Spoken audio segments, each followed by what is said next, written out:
ये शायद शिव महापुराण कहती है कि भागवत पितरों को तार देती है, पर शिव महापुराण पितर तो तारती ही है। साथ में जो अधोगति में मर गए, गर्भावस्था से बाहर निकलने के बाद या गर्भावस्था के अंतर्गत 4 महीने का गर्भ ठहरने के बाद जो बालक या बच्चा जो अंदर की अंदर शांत हो जाता है या प्रविष्ट होकर कुंवारी अवस्था में भी चले जाता है, वो आहूत शंकर की कथा से ही तर सकता है। शिव के द्वारा ही उसको मुक्ति मिल सकती है, मोक्ष मिल सकता है। पितर अपना भाग ग्रहण कर लेते हैं। तब 64 योगिनियां अगर पितर निमंत्रण देते हैं कि अब हम यहां से जा रहे हैं और हमारे परिवार का कल्याण आपको करना है, तब पितरों के जाने के बाद में 64 योगिनियां प्रवेश कर। आज भी हिंदू धर्म में नियम है साहब, आप देखिए 16 श्राद्ध आएगी, उसके बाद ही नवरात्र आएगी। अब कोई कोई ऐसा होता है, बहुत ध्यान देंगे, मैं कथा थोड़ी सी गहन है और थोड़ी सी आपको समझ में आ जाए, थोड़ी टफ तो लगेगी, परंतु शिव महापुराण आज की जो आप सुन लेंगे तो जीवन कई कई के शरीर में, तो किसी किसी को शरीर में माता जी भी आ जाती है और किसी किसी को शरीर में पितर भी आ जाते हैं। अब लोग कहते हैं इनको पितर भी आते हैं और देवी भी आती है। तो बड़ी आश्चर्य की बात होती है कि शिव महापुराण कर रही है, शंकर की कथा कर रही है कि अगर पितर जिस जगह पर निवास कर रहे हैं कि उस स्थान पर देवी प्रवेश नहीं कर सकती, तो फिर कैसे कह सकते हैं कि इनको पितर भी आ रहे हैं, अर्थात कोई पूर्वज चले गए वो भी शरीर में आ रहे हैं और साथ में देवी देवता भी आ रहे हैं। तो अब ये आश्चर्य की बात पड़ जाती है। तो ये मन में आता है कि फिर ये चीज तो शिव पुराण में अगर लिख दिया कि जहां पितर हैं वहां 64 योगिनियां नहीं है,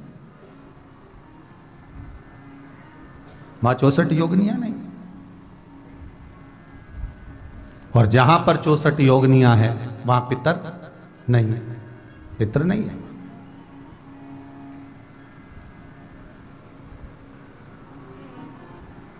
एक छोटा सा उपाय,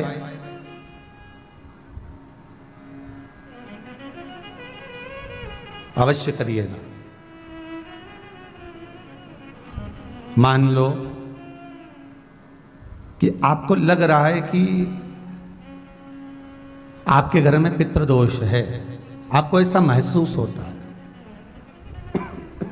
आपको लगता है, तो किसी भी नवरात्रि के पहले जो अमावस्या पड़ती है, चावल की कटोरी में एक कपूर का टुकड़ा रख दीजिए महाराज, छोटा सा, और कपूर का टुकड़ा रखकर उस कपूर को दरवाजे के बाहर कटोरी में ही, चावल रखी हुई कटोरी में ही उसको पितरों का स्मरण कर कर जला दीजिए। और जलाने के बाद उस चावल को कहीं भी किसी भी वृक्ष की छांव में पक्षियों के लिए डाल दीजिए।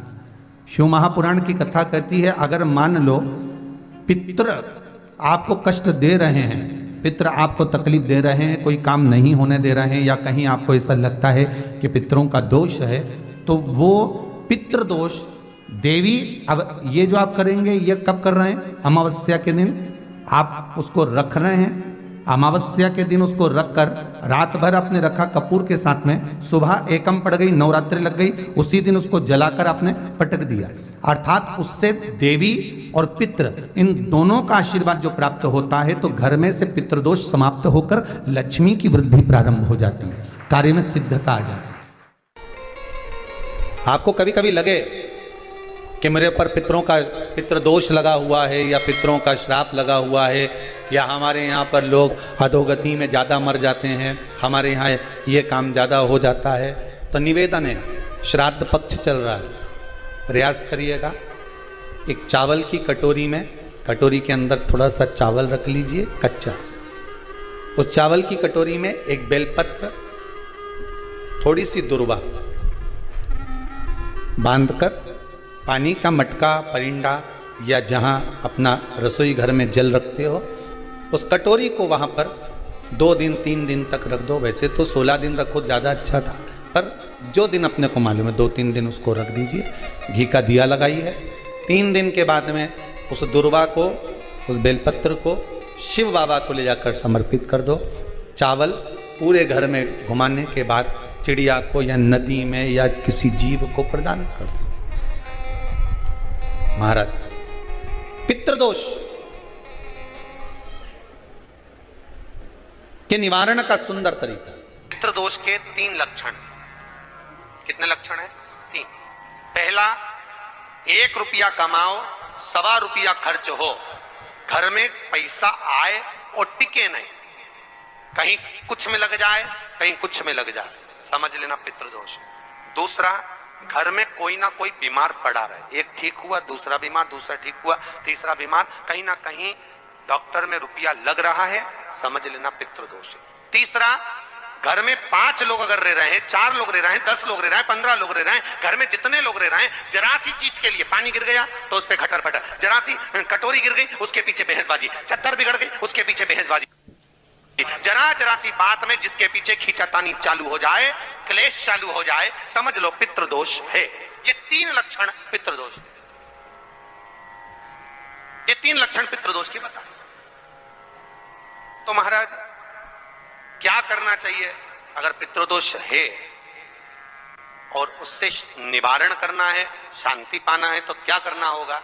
उसका एक ही तरीका महाराज, अमावस्या के एक दिन पहले 14 के दिन पीपल के 7 पत्ते लीजिए और 7 पत्ते पर शंकर का नाम ओम नमः शिवाय लाल चंदन से लिख दीजिए। 7 पत्ते पर लिखकर उसको मौली, जैसे हमने अभी बंदरबान बनते ना, ऐसे मौली की बंदरबान मान लीजिए, घर के मुख्य दरवाजे पर लगा दीजिए। कौन से दिन? अमावस्या की एक दिन पहले 14 के। अमावस्या के दिन दोपहर के 12 बजे उस बंदरवाल को खोल लीजिए, दूध की कटोरी कच्चे दूध की हाथ में ले लीजिए और पत्ते का, पीपल के पत्ते का अग्रभाग उस दूध में डुबो दीजिए और उसको ले जाकर पीपल के पेड़ के नीचे ऐसा कैसा ही विसर्जन कर दीजिए। कटोरी वापस लेकर आ जाइए।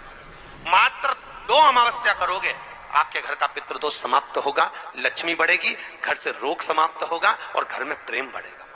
पितृदोष को समाप्त करने का इससे सुंदर कोई तरीका ही नहीं। शिव कर सकते, शंकर के सिवा।